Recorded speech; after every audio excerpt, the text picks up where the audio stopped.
नमस्कार शेतकरी मित्रांनो, मशीन रेडी झालेले आहे. टोकन यंत्र ॲग्री पॉवरचे टोकन यंत्र आहे. तर या टोकन यंत्रामध्ये बरेच सारे बदल आम्ही यावर्षी केलेले आहे आणि आता फायनली हे मशीन विक्रीसाठी रेडी झालेले आहे. पाहू शकता याच्यावर लेबल लागलेले आहे, म्हणजे जे टेस्ट रिपोर्टसाठी तुम्हाला आमच्याकडून सगळ्या काही बाबी मिळतात आणि सबसिडी मिळवण्यासाठी सगळ्यात महत्त्वाचं याच्यावरती काय काय आवश्यक आहे. तर याच्यावरती ह्या प्लेट्स असतात आणि प्लेटवरती आपण सिरियल नंबर दिला गेला पाहिजे. त्यानंतर युनिक मशीनचा नंबर दिला गेला पाहिजे.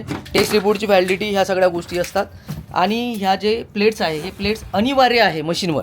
त्याशिवाय तुम्हाला कोणत्याही प्रकारची सबसिडी मिळणार नाही. दिलेल्या नंबरवर बुकिंग करा. गेल्या 3 वर्षापासून आपला स्टॉक जवळपास मेच्या एंडिंगला संपत आहे, कारण आपल्या मशीनची ॲक्युरसी जी आहे ही पूर्ण भारतात अशा प्रकारची ॲक्युरेट मशीन तुम्हाला कुठेच मिळत नाही. यामध्ये आणखी आम्ही 16 दाती मशीन एक लॉन्च केलेली आहे, म्हणजे 4 इंच अंतर त्याचं होईल. हे जे मशीन तुम्ही पाहताय सध्या ज्यावर काम चालू आहे याच्यावर 5.5 इंचापासून 33 इंचापर्यंत अंतर होते. विशेषतः कपाशी लागवड करण्यासाठी आपण डीप बोर्ड बनवलेलं आहे, जे दाताची खोली जवळपास 1 इंचापर्यंत कमी करते. म्हणजे कपाशीचं जे बियाणं आहे, कपाशीचं बियाणं लागवड आपलं फक्त 1.5 इंचावरच झाल्या गेलं पाहिजे.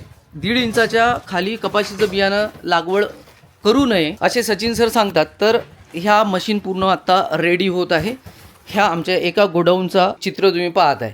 ही 16 दाती मशीन आहे, ज्याचं अंतर 4 इंचापासून 33 इंचापर्यंत होते आणि ह्या जे मशीन आहे या मशीनचं अंतर 5.5 इंचापासून 33 इंचापर्यंत होते. 3 प्रकारच्या खोली ॲडजस्ट होणार.